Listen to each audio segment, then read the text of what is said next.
All right. Hey, everybody. We are back. What is this episode? Whatever. This is the second episode we've shot today. This is our second episode today. Anyhow, it is October 30th. It's almost Halloween. We're at the halfway part. I would say at the halfway mark of AEP. For those of you who are keeping score at home, you're going to think we're not halfway through AEP. We really almost are. We're really close to the halfway point because we consider the pre-sale period from October 1st through the 14th as pretty much AEP. So on the Medicare side of things, we're almost halfway there. And we break up, the sell season as, the halfway mark. We're almost going into halftime where, me, I make lots of sports comparisons where you have to go in at halftime, make your adjustments, come back out for the second half, so to speak. That's kind of where we're at in the sell season. And then we call that period from December 8th through the end of the year, like overtime. That's where you really, put the cherry on top. That's when you surpass your goals. That's when you make some last minute adjustments to try to get to where you want to be. So, and win the game.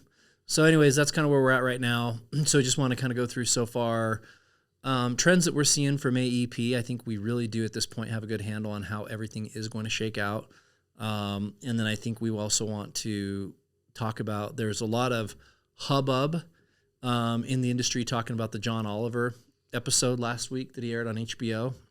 Yeah. And he can be very funny and witty, and there were a lot of things to that segment that were accurate, but also a lot of things that were conflated and sensationalized that I think we want to kind of talk about as well. So a lot to cover.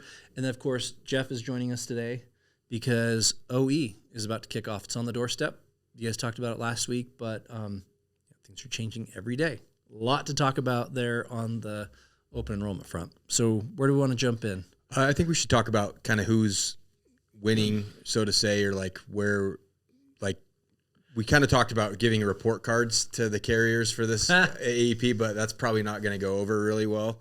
But so they were like, you know what your report card is? These dollars I paid you in your bank account. Now shut up. All right. Well, yeah, exactly. You can still sell us in some areas, so that you should be thankful for that. But I think we should talk about kind of what we're seeing from our results, and I think it's kind of extrapolating out nationwide as to kind of quote unquote the winners, who's seeing gains. Well, let's start off.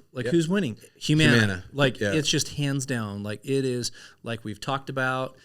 But hey, to their credit, look, everything from their kickoff meetings, I was on from their advisory council to going into their kickoff that they had in Boston and their messaging and everything else. And they were saying, hey, we're going to gain all this membership and we're going to lose money and we're okay with it. We know it's going to happen. It is playing out. They are winning in most markets and they're scooping up a ton of business. And I think our production is up over 200% or more year over year, and we're crushing it. Yeah. So they're way by far out in front as far as every carrier. Yeah, I think for any of the national FMOs or anybody that's kind of multi-state, that's what everybody's seeing is Humana kind of leading out and writing more business than they even expected. And, so far so good. I was kind of hoping that we didn't early on see another round of tampering down plans, suppressions and non-commissionable to basically say, hey, in these areas we're overloading, we don't want this. And so far that hasn't happened. So that's good. It's everything. And honestly, I had a call yesterday, even with some of the people at Humana, and they said, no, we are doing what we anticipated. The plan is working, and there are no indications from us at this point, to suppress, go non-commissionable, to change anything. It is, continue forward. So that's been good from Humana. Moving down from there, we go do we want to talk about any warts or pain points at all that are constructive criticisms? Yeah. So I would say, what's your... My issue that is known now, and I've been talking about, and we've escalated as Sunfire, has been HRAs and VBEs. I put out a video yesterday to all of our distribution in that we noticed we didn't have a very high HRA and VBE completion. And it's important, we've been telling everybody this year, because benefits for 2026, the benefit activation of the grocery card and those extra benefits are all based upon SSBCI, and somebody has to get basically verified that they have those conditions in order to get the benefits. So if you don't do that and you don't activate it, you've enrolled somebody in a plan and they're not going to get the grocery card, or they're not going to get the other benefits with it. And so it's what's going to be the downstream effect of that? It's going to lead to a CTM, and then it's going to be a complaint in that broker. Or a rapid disenroll. Yeah, that broker lied to me. They bamboozled me. They told me I was going to get this. They call in. It's a CTM. It becomes founded. Agent's going to get in trouble. And so it's a big whole downstream thing. Well, we looked into it deeply yesterday and found that Sunfire was not displaying the HRA and VBE for them, and that was like the root cause to having such a low percentage. At least in our iteration, maybe it was, we're reaching out to friends and partners. And it's in SMAs, and it's in, I think there's others. So look, I think there's issues there, and it's a Sunfire thing. So, with HRAs and VBEs in general, I think it was hard because the whole industry took 3 or 4 or 5 years to get good adoption and put agents in the habit of being able to do it and compensate them and reward them and educate agents on why they should do it. And then last year, but after a while though, they kind of got broke because they were like, I'm just doing it because they pay me for it. Exactly. And so they had the mindset of, well, I'm just going to do it because they pay me, not of understanding the why or the how or what happens from completing the VBE. Well, and then it became, now we're not paying them, so why would an agent do it if they're not getting compensated on it? Or, we are, it was on, off, back and forth. But they lost track too of like, well, this was a traditional MAPD and not a SNP, so I'm not paid for that one, so then I'm not going to do it. So a lot of agents just are like, forget it. I guess I'm not doing HRAs, or I don't even know if I'm getting compensated on it. And then they're like, no, actually, it's more important this year than ever before. So there's been some mixed messaging there, I feel like, from the carriers, and everyone's always posting online and asking about a grid of like which carriers are doing HRAs and VBEs and who's paying what and for what, and it's just becomes like all these other things in the industry where it's a patchwork of and here's the other who's thing. paying what. Here's the other thing, since we're on the topic anyway, well, every carrier has different rules as far as like how long you have to complete it. My gripe with Humana, which you talk about warts and negative things, is I think it's crap that they went from having 30 days to complete the HRA down to 10 days. Because even like for us, like 10 days is not very much. WellCare, for example, will give you all the way up until the effectuation date, so you can sell product. And then if you miss something, or like we know agents who will go back through and they touch base with their clients 2 or 3 times during AEP just to make sure that like the plan that they wrote them on is going to go into effect, which by the way is a very good practice for agents in AEP. So you're writing good quality business. They'll do the HRA after when they're doing like those touch points. Well, so you can't really do that with Humana because after the 10 days, you don't have the ability to. 10 days is just not, I don't think, enough. They need to extend it back to where they have it. My other gripe with Humana would be the mixed messaging, kind of the lateness of the hour with the plan to plans, not paying commissions, the mirroring and the parent plans, and which ones are paying half commissions or no commission.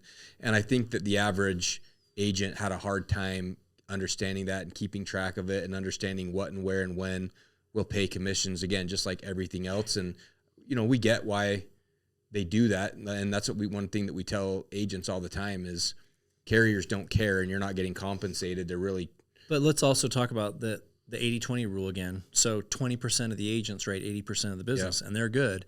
And those agents who are professionals, who are engaged throughout the year, who pay attention to what's going on in the industry, who understand, who jump on a Humana training or something, they know what's happening, and they're not the ones, going to flip business or rewrite things into a zero commission or a partial commission plans. It's the agents who don't do shit all year long and then pop out from whatever side jobs they were doing all year. And they're like, I just wrote 13 plans. Yay. And you're like, and you're not getting commission or whatever. Well, and there are agents that's like their methodology is targeting on like, what can I upgrade you?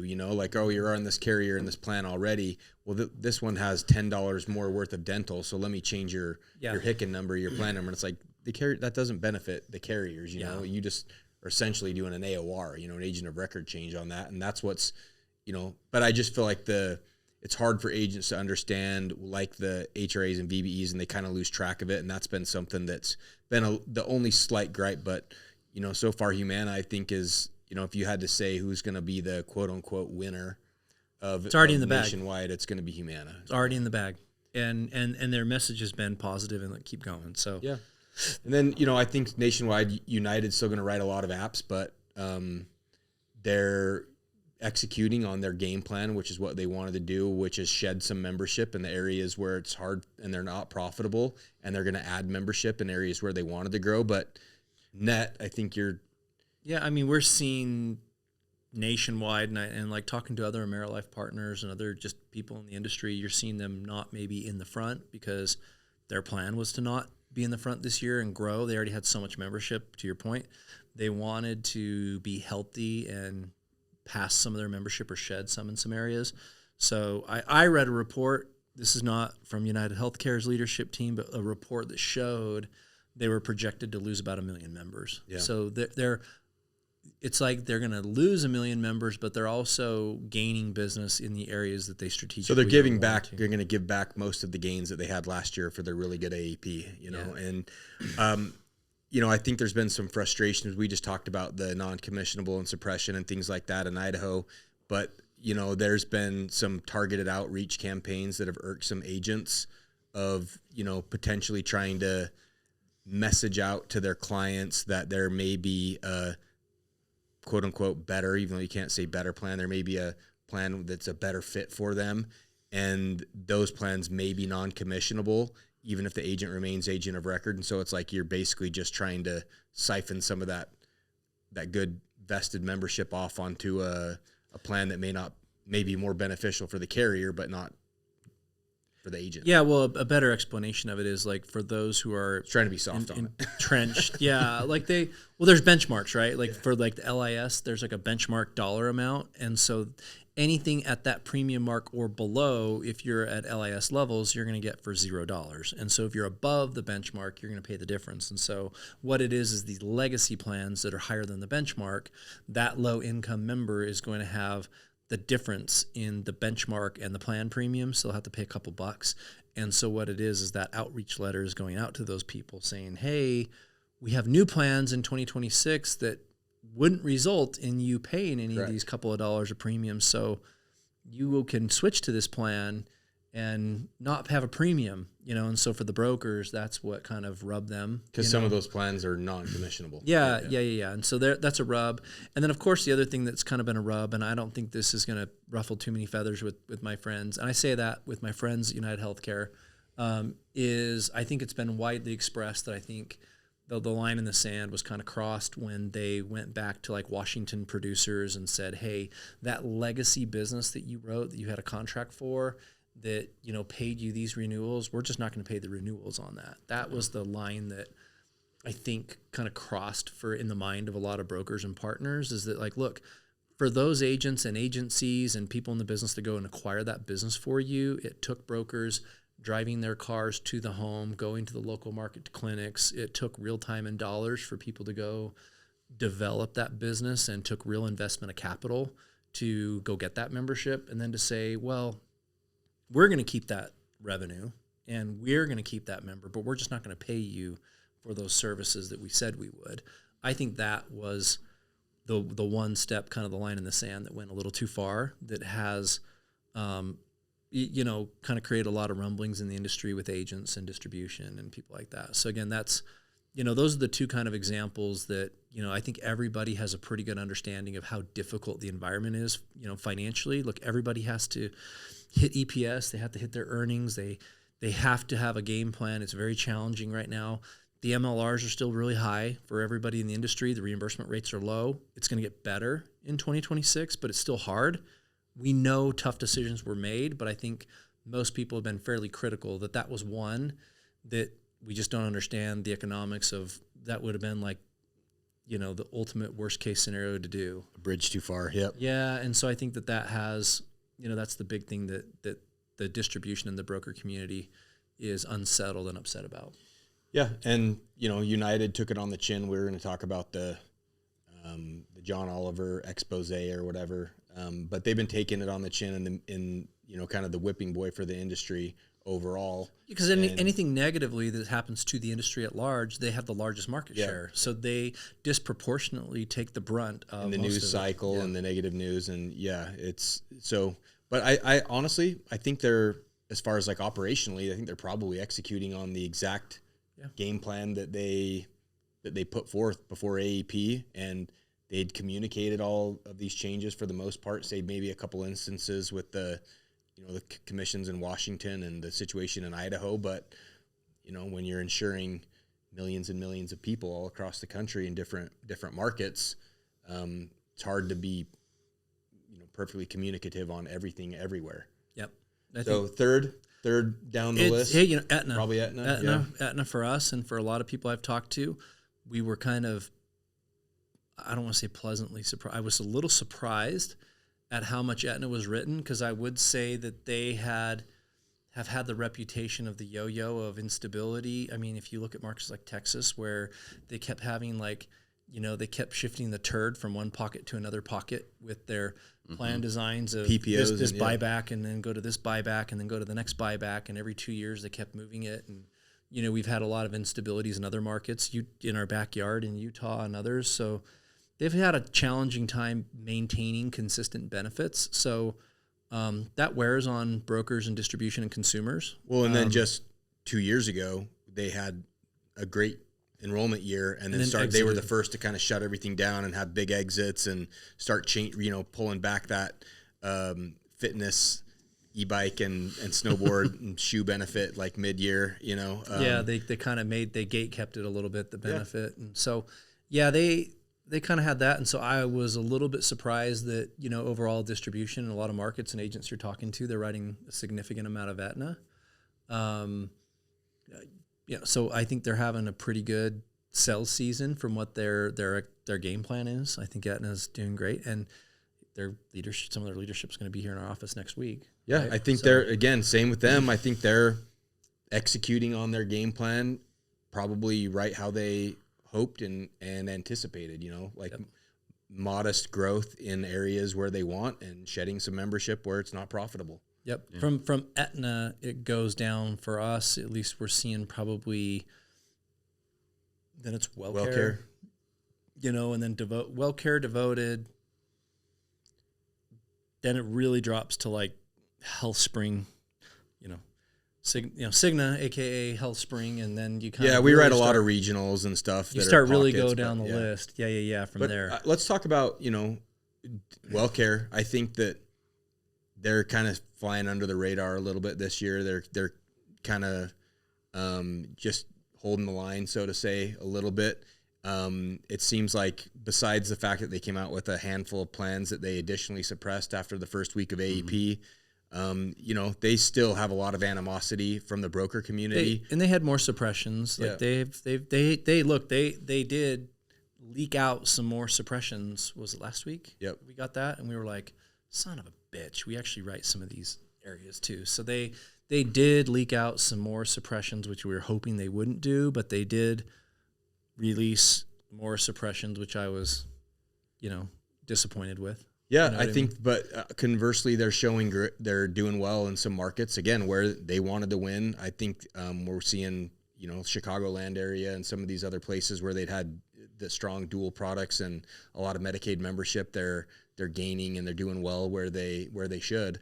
Well, let's talk about them a little bit more, because their earnings call just came out, and I don't know if you listened to some of it, but I did. I listened to their earnings, and part of it is, Centene and Molina, they both are huge Medicaid companies, and that's where a lot of their revenue comes from.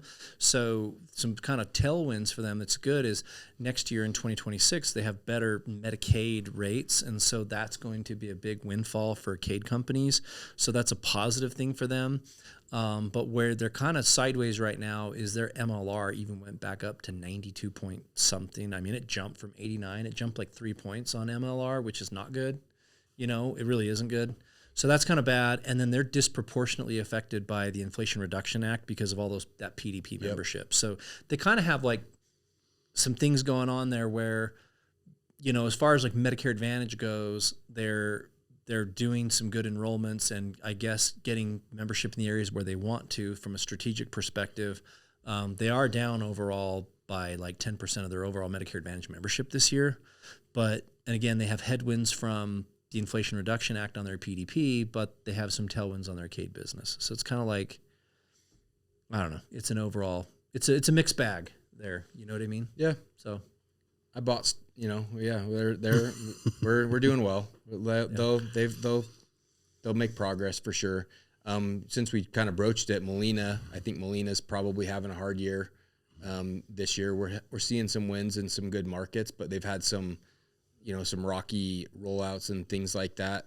They had a huge snafu, and I think I can talk about it, where there was like a file load issue on the first day of AEP, which if you've been in the business for a long time, you know that that's the day all of your pre-sales and the deals that you have banked in your pipeline, you start submitting into, through Sunfire and other platforms, and they were showing all these plans not commissionable. And I think that really hurt them. Because that first day the broker gets in sales mode and you just see all these D-SNP plans like not commissionable, and they're like, oh crap, I can't do that. Oh, I'm going to sell this WellPoint plan instead or whatever. You know what I mean? So I think that really did hurt them as far as momentum. Yeah. Yeah. I think the others having a, hard year, Anthem probably, Elevance. Before we go there though, so you're talking about Anthem, Centene, Molina. These are all companies that have a lot of CAID contracts. And the one thing too that is different this year is a lot of those MMPs sunsetting. So I do think that like WellCare, Anthem, Molina, they didn't have to be as aggressive with like their benefits because they just knew that they were going to benefit fairly significantly from the MMP shutting down and that membership and them being recipients to a lot of those CAID members that would have to, therefore, not all of them, but a lot of them, move on to their D-SNP plans. So I think from a very strategic perspective, they didn't have to be as aggressive to go get those members. And I think that was all baked in and part of the plan. Yeah. I think the other one that we didn't talk about that's going to grow this year is Devoted. Overall, I think they're going to have a pretty good year. Last year they thought they were poised to grow pretty substantially, and then they kind of pulled back a little bit too much on some of their dental across the board and were really viewed as nerfing the benefits quite a bit. But this year they seem to be quoting well and having some good synergies in the markets. They're executing on the game plan that they wanted to, and I think they're going to grow pretty significantly. So, at least obviously we're up with them and not being able to see other people's numbers or really hearing it from them themselves. I'm just anticipating they see overall pretty good net growth this year. Yeah, they seem to be really trending a lot. I know talking to other folks, other affiliates at AmeriLife too, their Devoted numbers are significantly up. And I would say too that if for field agents, field shops, agents, agencies, significantly increased in Devoted sales. I do know too that some of our friends from Devoted listen to the podcast, and the only negative is we're always trying to keep it very real on the podcast with all the carriers. We talk about the good, the bad, the ugly, and and I can't not go into the challenge we have with Devoted. Is still just their compliance. And again, I say this because I know our friends listen there, but there's things of like, hey, spirit of the law, letter of the law. They take the spirit times 10 degrees of compliance, and they're starting to maybe listen like a hair, but they have been heavily brutal on compliance when it comes to anything telephonic or teledigital. And they basically don't want teledigital enrollments. Through actions, they termed. Everybody knows they termed some big partners that I don't want to necessarily name on there, but like if you know, and they've made it difficult to do telesales. Yep. And look, I get it. They want to be 4-star plans, 4.5-star plans or better, 4 and 5-star, and they want to have good quality enrollments.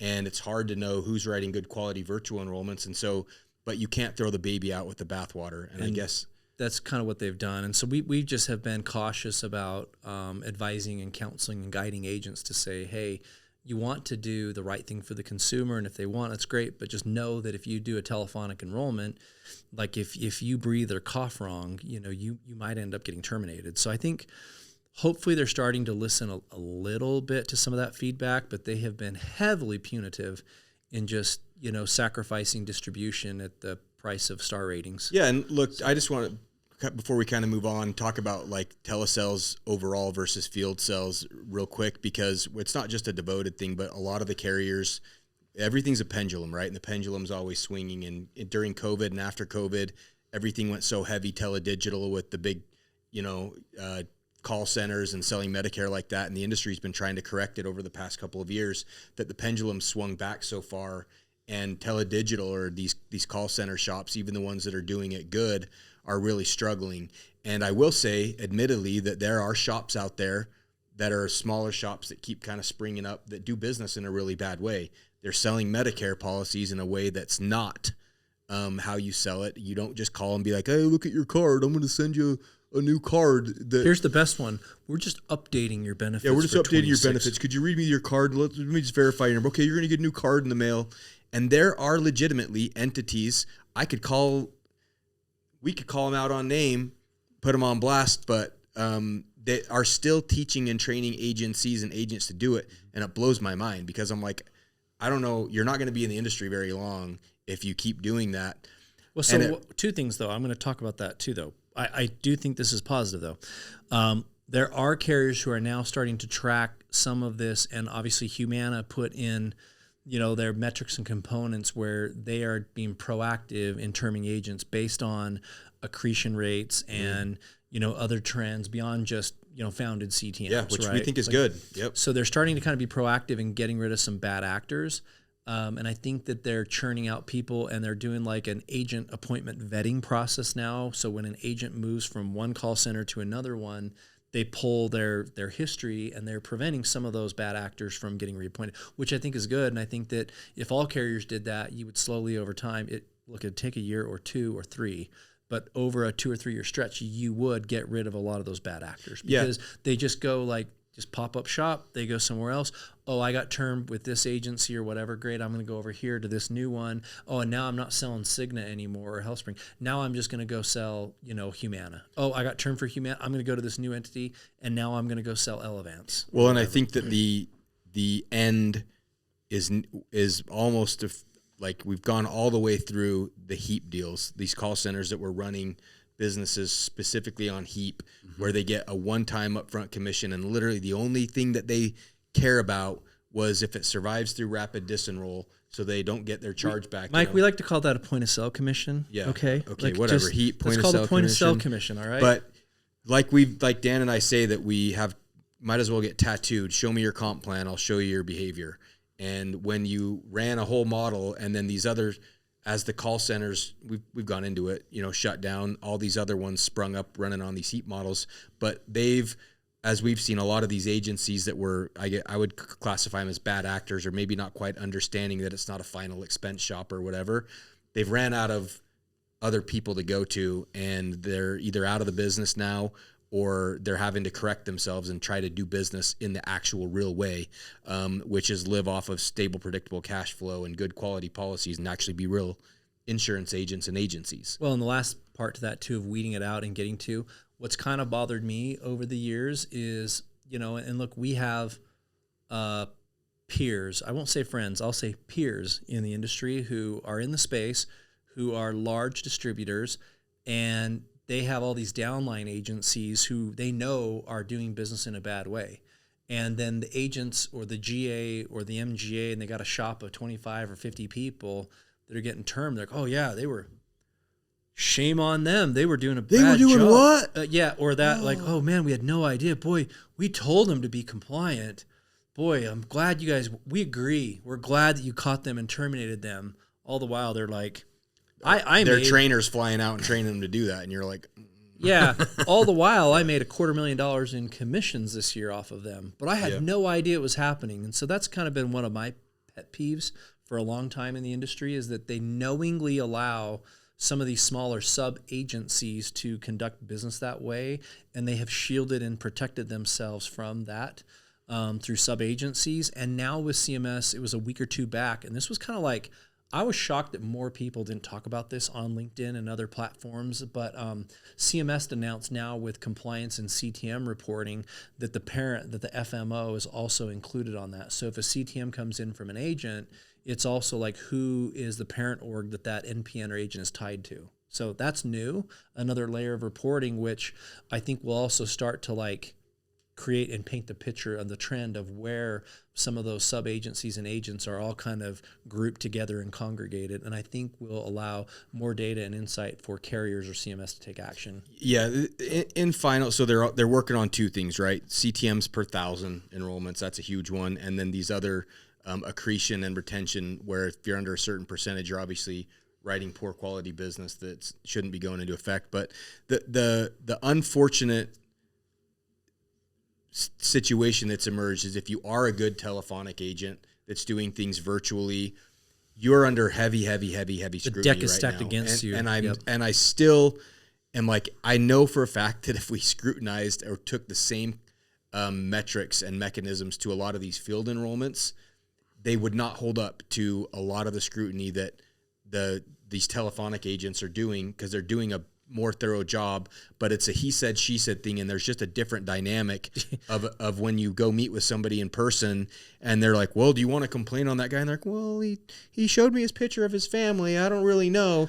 I go to church with him, so I don't think so. Yeah. The other thing is, like, look, brokers show up a lot of times, and like we all know the business, you like meet with a client. They're not showing up and like saying a TPMO disclaimer and being like, hey, just so you know, Mary, there's like 17 different carriers in your marketplace with 52 different plans, but I only represent this many of them. So just be aware, when I show you your plans today, there's a couple that I'm not going to present to you. Field agents aren't doing that. Or if they sign it in person, they're like, oh, they signed it in person? Case closed. Nothing, everything else must be perfect, Right. As opposed to like, you have a full compliant 1 hour recorded sales conversation and they're like, did you hear him summarize that TPMO disclaimer? Or he didn't mention that he doesn't represent all plans in that area, which, we've talked about a million times is such a stupid. And that is the one I will tell you, like, fix it. WellCare knows this because I've talked to him ad nauseum. I have a monthly call with them and go through it. They're maybe getting a fraction of a quarter of a percent. And some of you are listening, all my friends there, don't crucify me for this, because it's been a well-known discussed point. It's like the complaint will come in on a call and it's like, yeah, we checked that, and that's actually not founded, because the agent actually did go through their medication and did do this and did do all these things, and they did give consent to enroll and they did do all those things. But we did find out that they didn't tell that person the plan's star rating. So therefore, founded. And you're like, but we found out that the lead vendor that transferred him in had a website whose Part B rate wasn't updated for the new plan year, so that's founded. That did happen to us, and I'm not even kidding you. So that's why we bring up these examples, because they happen that way, and then you end up getting an agent who's actually really good, doing good work on the phone, and they're getting terminated for like the silliest of things, but anyways, just I guess what we're trying to illustrate in all this dialogue, because we've talked about the call center stuff, like probably 100 hours on this podcast over the last year, is just it's a hard environment right now for agents who are doing telephonic business. The environment is really hard. The cards are not in your favor. The carriers are not in your favor. You had a good run. Things were good. It's challenging right now. Yep. And the environment looks a lot better. But then again, you look at field agents and you go, hey, it looks better for field agents. Depends on where you're at. Because for some of those field agents too, if you're a field agent in a local community and that's the marketplace that you serve, some of them are also getting obliterated. Yep. So it's a challenging situation overall. Final thought, and then we'll shift gears because Jeff's been sitting here quiet with all his good information. But I had lots of time to prepare. Despite all of these challenges, like we always say, to put a positive spin, Dan and I are reaching out to like other friends and partners in the industry. And we're like, are you guys doing as well as we are? Are you guys having all these enrollments? Like our agents are killing it. We're doing great. It's another hard year, but like AEP ends up being the final exam of what you've done all year to prepare, and we're up more than we even thought we would be. And so it's like, things are looking good. So now if the industry can, I was joking, say it just cost 3 years off of my longevity, my life. Yeah. Took 3 years off my life, but we are doing great, Yeah. And so hopefully everybody else is, despite all these challenges, the carriers, everyone's like, we're working through it, and we have more enjoyable, easier time to help these people going forward. There's no chance I make it to like 90, because like when I go to the doctor, they're like, do you have a high stress job? And I'm like, yes. Yeah. Well, let's Jeff's been sitting here because we have a lot of good ACA updates, and we're 2 days away from 48 hours away from OE kicking off. We got window shopping kind of going finally on. We got our government shutdown. Let's dive into where things are at right now with just Jeff. You start off with ACA with subsidies on, off, red light, green light. Are they happening? When do we think it's actually going to happen? Because it hasn't officially popped off. What the carriers are kind of doing. Dive in there, will you? So we're still sticking to the same timeline that we told people in June. Is what we got back from we were in Washington, D.C. is we're looking at probably the end of November before we're going to get any answers. Now, there was chatter about 48 hours ago that, hey, we might have this in the first week of November, and that is why bonuses were not released till a couple hours ago, because carriers are like, hold on, we want to see if this can happen.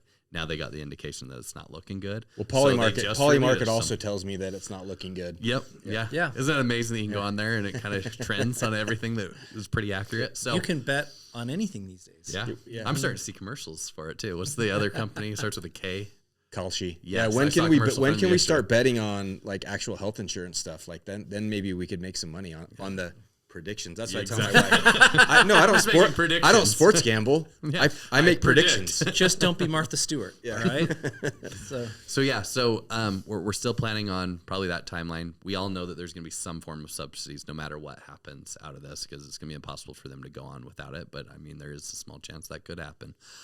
We have identified as your FMOGA, which we sent out earlier this week, states that did not expand Medicaid, where there is still $0 premium bronze plans out there. And we gave a breakdown per county and what carriers we think we're going to do good. So if you'd like that breakdown, contact us. Give us a little bit of a sales pitch right there. Mm-hmm. But we provided that for all our agents across the country.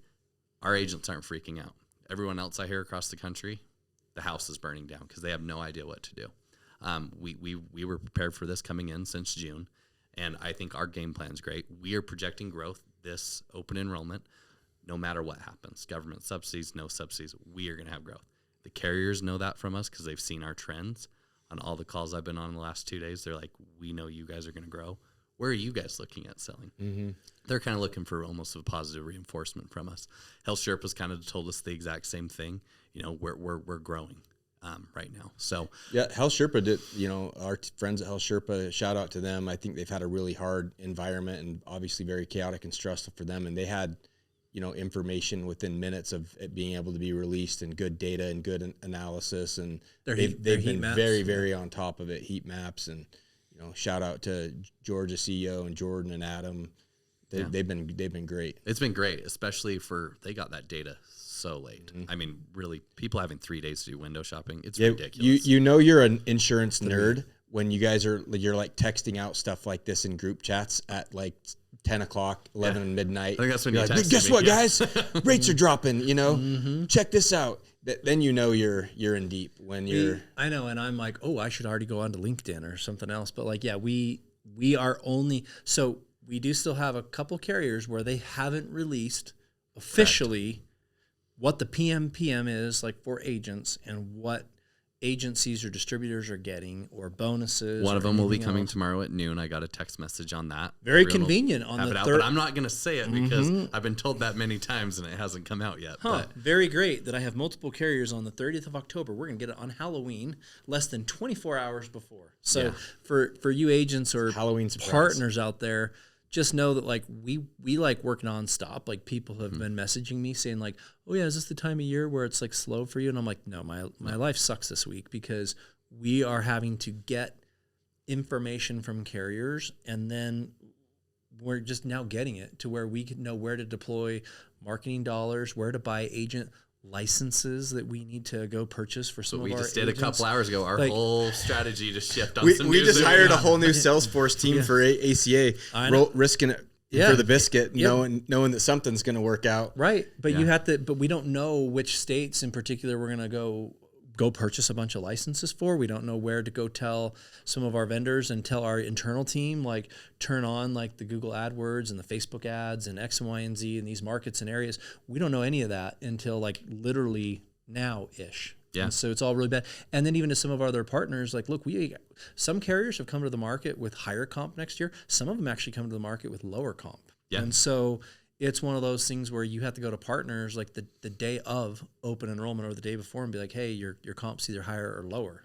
Or no commission in some states, like so, Washington. I mean, that's just, it's wild, but it's how it is. I think overall, agents are seeing that it wasn't quite as catastrophic as they were expecting, or at least for the type of people and the demographics that we were already serving and are already clients. But it was fun to kind of go in and look at some of the gold and platinum plans and some of these zip codes. And one of the premiums I saw in Utah was $10,000 a month on a platinum plan for a family of 5. You're like, why even file that? And I'm like, what? Why don't you just say, put it at $1 million bajillion and just say, we don't want your money. Buy a you know, little plan, like, just I pan mean, and pay them the max out of what pocket. are you doing? Do they take Dogecoin? Yeah, seriously, I'm going.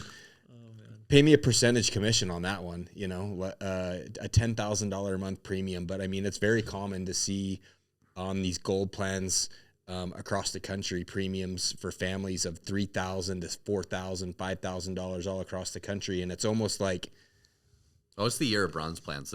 It's Gold, guess silver, what? platinum. It's bronze, or you're buying a 3x12. exactly. You know? You might as well go on a short term. Yep, you're I getting mean, a 3x12. unless you're so unhealthy and you need that and you're willing to pay that, that's gonna be the only situations you see people on. 90% of those people are going to get a Golden Rule STM or an Allstate, or you know, that's where they're going. But I think any of the people that have been in the industry since before the fake years, I guess I would say, since before the 2018, the Fugazi 2019 years, before COVID. yeah, and 2020, they were like, it's like it's back then. Yeah.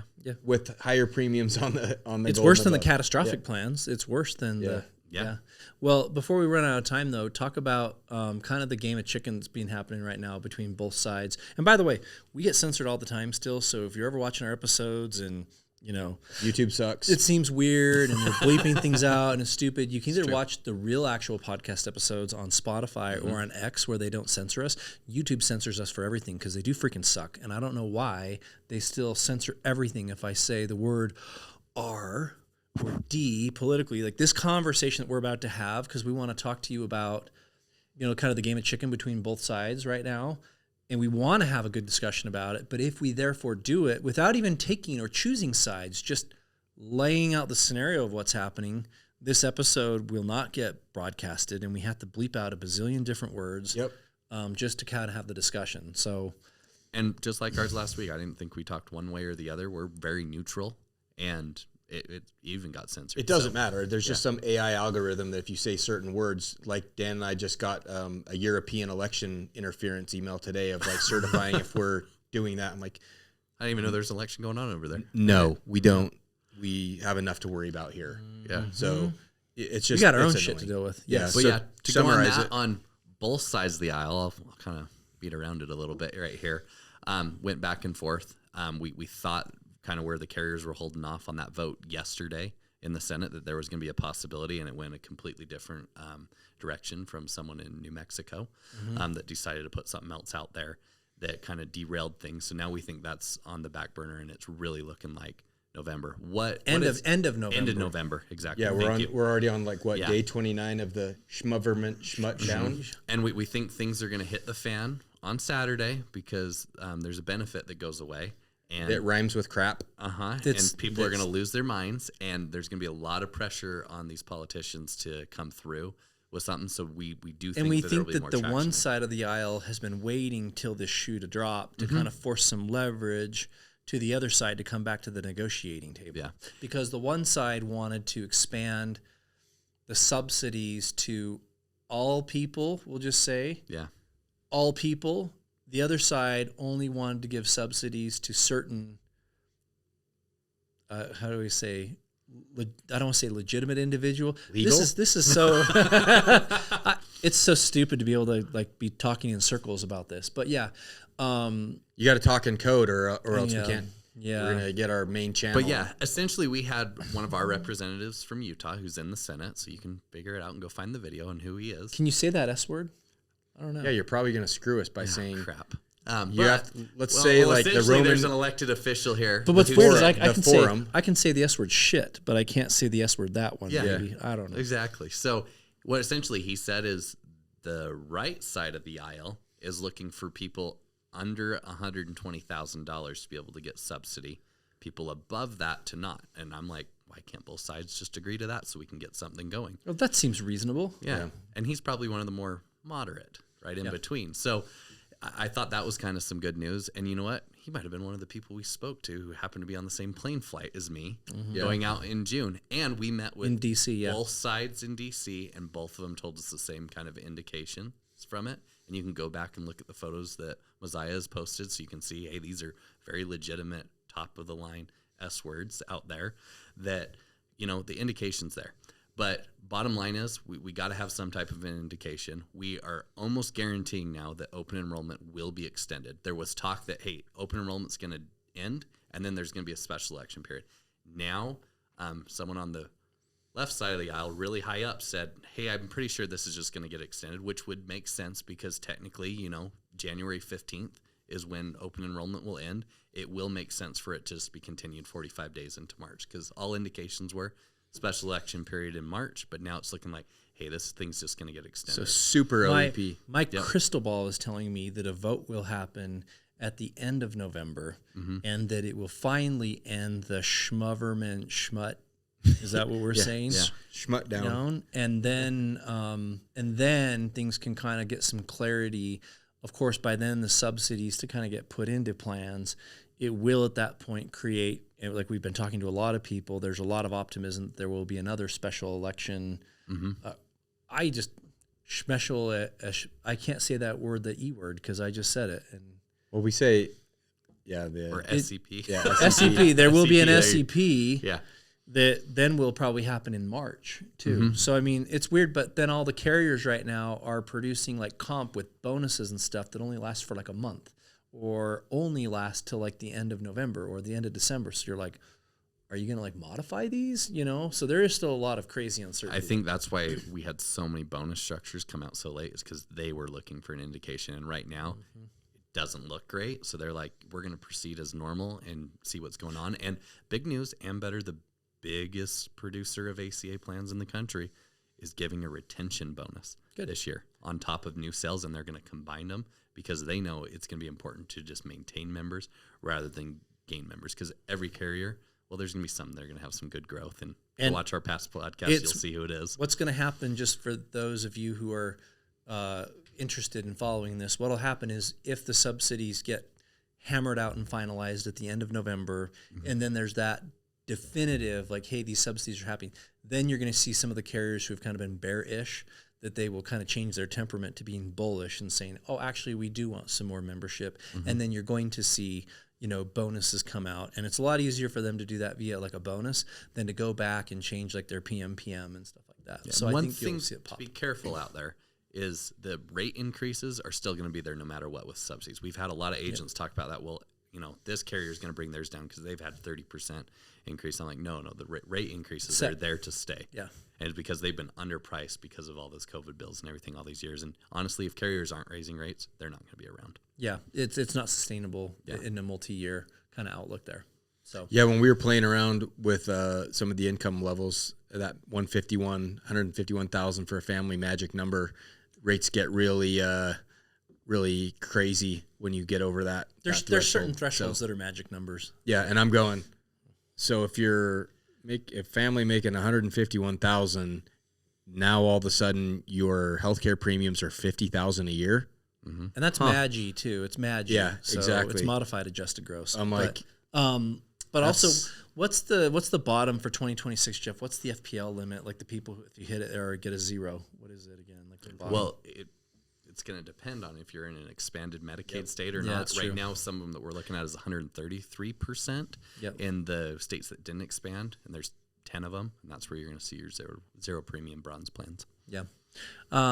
It's probably a good summary before we run out of time on the, as far as like the ACA and kind of environment there.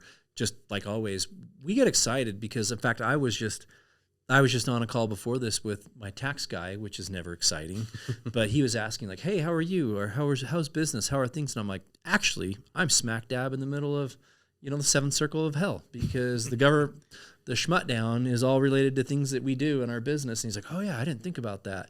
So we were talking about that, and it was just interesting. And I go, but that's why they pay us the big bucks, because honestly, throughout all this chaos between the Medicare landscape and the healthcare landscape, I mean, it is not easy, but we have seen significant growth. And while we get on this podcast a lot and talk about, my gosh, this is bad. Oh my gosh, what about that? At the end of it, you kind of just weave and bob, and you pivot and you adapt, and we've been able to do very well. So the selection process. The strong keep surviving and keep winning, and the others fall by the wayside. Yep. So hey, all the chaos. It may seem like you hear me being very negative and complaining about things on here, but the reality is it has been very good for us over these last couple of years. And it's just busy. Yeah. You had a funny joke today saying like, well, next week when I'm not as busy, and I'm like, what are you talking about?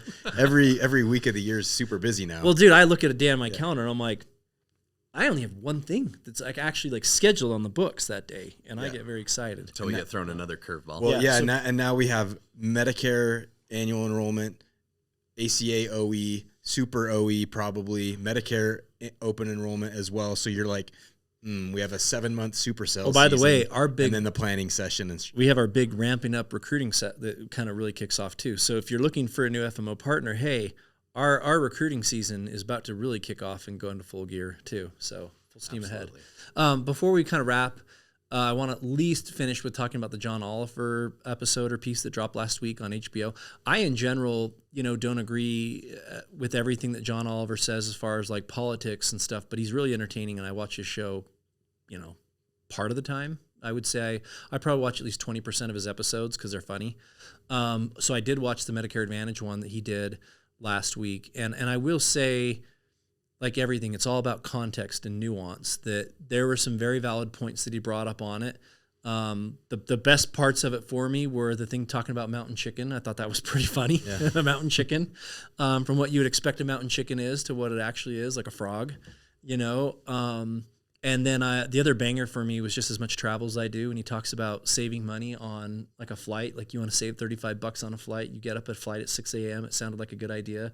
Then you fly somewhere and you can't check into your hotel. I'm like, oh, dude, do you know how often I travel for work where I go to check in, I land at 2, 3, 4, 5, and they still don't have my room ready. And I'm like going to meetings. And some of you listening have seen me rolling into an insurance meeting across the country in my freaking sweats from the airplane because it's like a 6-hour, 8-hour flight and my room's not ready at 4 p.m. So anyways, that was a banger. I thought the Nick, what's-his-face, and the Amy Poehler commercial, the Medicare, where they acted the Medicare Advantage commercial was the funniest. We've been making funny Medicare commercials too. But the one that they spoofed it off of, that was so cringy and painful. And they did show the full montage of all the very cringy, commercials through it. So like I said, most of them were from 3 or 4 years ago, but they were the bad ones, the Joe Namaths and the William Shatner Jimmy Walker, ads and the Jimmy, it's dynamite. But I mean, they obviously went on a lot of the negatives that we're seeing in the news lately with Medicare Advantage. But at the end, they kind of tipped their hand, in my opinion. It was like almost like it was sponsored by SHIP counselors, and it directed people. There were 3 things actually. I felt like it was somewhat of a hit piece, and I was actually, to be honest, when I watched the whole thing, it was actually fairly well researched, and some of the things were legitimate, and there were some things that were very valid in it. But then there were other things that were very conflated. Like when they talked about somebody not having an endocrinologist within a certain area, I go, look, nephrology, endocrinology, neurologist in Medicare Advantage. Or saying that it was a pharmacy that was listed as the provider. I'm like, look, come on. I will say this. It doesn't matter whether you had an Advantage plan or a SUP or Original Medicare. There's parts of the country where you have a hard time. There is a shortage of providers no matter where you go, and finding some of these specialties is difficult. So I thought that was very taken out of context. I do think also that, to their point though, there are a lot of errors in provider directories with Medicare Advantage. So I would say, like, look, valid point, tons of errors in provider directories. Like, that's valid. But to use the example of an endocrinologist, only like 2 in a whole area, you're like, well, that might happen, like, shoot, up here in Logan, Utah, or whatever. That just can exist in a lot of parts of the country. So it's kind of like, again, nuance with everything, some good valid points, a lot of things taken out of context. The thing you mentioned with the SHIP counselors, he made a mention near the end about until we get to single payer, which I am not a fan and proponent of single payer. Yeah. So when I kind of hear him near the end of the episode talking about going to single payer, I go, you lost me, bro. It just was a no. And promoting SHIP counts. It was very pro supplement. Well, get a supplement unless you can't afford it. Well, and the whole thing about the SHIP, like we just had the KFF study come out on SHIP counselors. They don't know their head from their ass most of the time. And that just dropped like a month ago when we were just talking about that online with the SHIP counselors. So it's like for you to be saying, oh, hey, stay away from these evil plans, but call these SHIP counselors. And I'm like, this isn't better. Yeah, for me, I didn't think it was quite as balanced as you did. I thought it was mostly a hit piece by somebody who had an agenda, and it played into a lot. Like we have that Facebook group where we have a lot of seniors where it's just like Medicare Advantage is the devil, and Medicare disadvantage. To be fair though, like we all believe in Medicare Advantage in the model as when it works well as actually being a good delivery model of care and being economically good and delivering good outcomes. But when it's had broken things and aspects to it over the past couple of years that have been exploited, and sometimes, by insurers and sometimes by providers and whoever, it's hard to illustrate that point, but there needs to be a better job of messaging out the pros and the wins when there are. But right now it's just been a steady stream of pretty negative anti-Medicare Advantage news in the news cycle and the media over the past couple of years. And, they mocked Dr. Oz, and they're fairly, fairly. But I would also say like you start pulling somebody in there from the AMA on there too, and I'm like, you lost me there. Yeah. But also, you kind of look at that, just in general, and even the other thing that was kind of out of context, of course, is facilities, right? And the whole segments about hospitals and wings closing and stuff. Look, I know of situations in talking to being boots on the ground with brokers who are in the marketplace and the people on the provider side and the insurer side and trying to come to terms on negotiations. And some of these facilities, particularly when they're like a teaching hospital and they want these rates, we're not even talking like Medicare rates. They want rates significantly above Medicare. So I think that, while Medicare Advantage got the bad rap on it, even if somebody had original Medicare, they still could have gone to these facilities or they'd have to pay out of pocket. So it's like, especially on the teaching hospital side, there's got to be some, meet in the middle there. But it's interesting that Medicare is a mainstream talking point right now, and everyone's talking healthcare, and besides the government, the Shutdown, is kind of the talk of the town right now. Yep. And the challenges that we're all facing. So. We're all the cool kids. Yeah, I guess right now. Which is wild. But anyways, so that's kind of I guess you'd call the State of the Union right now. Everything that's going on. Anyways. Good luck, everybody. Anything else to wrap up with, Jeff, before we close? Hopefully next week we can do an episode with maybe a better update, but it's not looking too promising yet. Well, we're going to win either way. We're going to write a bunch of business. So if you're having a hard time, maybe you need to find a new partner. Oh, we're expecting the first week of OE to be probably top 10 in the country in enrollments. We're really pumped for the first week. Good. All right. All right. Okay, y'all. Thanks, guys. Soon.